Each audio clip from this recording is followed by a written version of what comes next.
প্রতি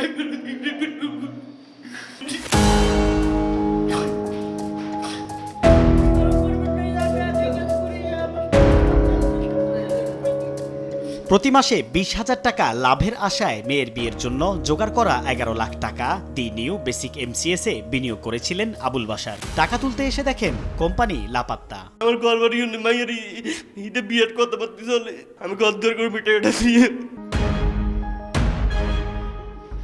বাসাবাড়িতে কাজ করে 2 লাখ টাকা জমান মনি আক্তার। লাভের আশায় বিনিয়োগ করেন রূপালী সঞ্চয় ঋণদান সমিতিতে। টাকা তুলতে এসে দেখেন তালা ঝুলছে সমিতির দরজায়। ঘর ভাড়া দিতে পারি না, বাড়িওয়ালা আমার আটকাইছে। পরে আমি কইছি 10,000 টাকা আইন নেই, আইসে দেখি এটি তালা মারা। ফোন দিছি, মোবাইল বন্ধ। এখন ভাই আমার টাকাটা আমি ফেরত চাই। পারতে পারতে মনে করেন ওদের কাছে আমার 57 লাখ টাকা জমছে। এভাবে রাজধানীর অলিতে গলিতে সমবায় সমিতির নামে গড়ে উঠেছে বিভিন্ন প্রতারণার প্রতিষ্ঠান। এদের নামের সঙ্গে মিলে এমন ব্যাংকের লোগো নকল করে প্রতারণা করছে।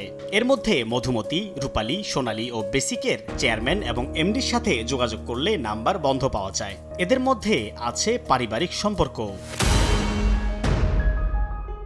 রূপালীর চেয়ারম্যান আজিজ খানের বাসায় গেলে তাকে পাওয়া যায়নি।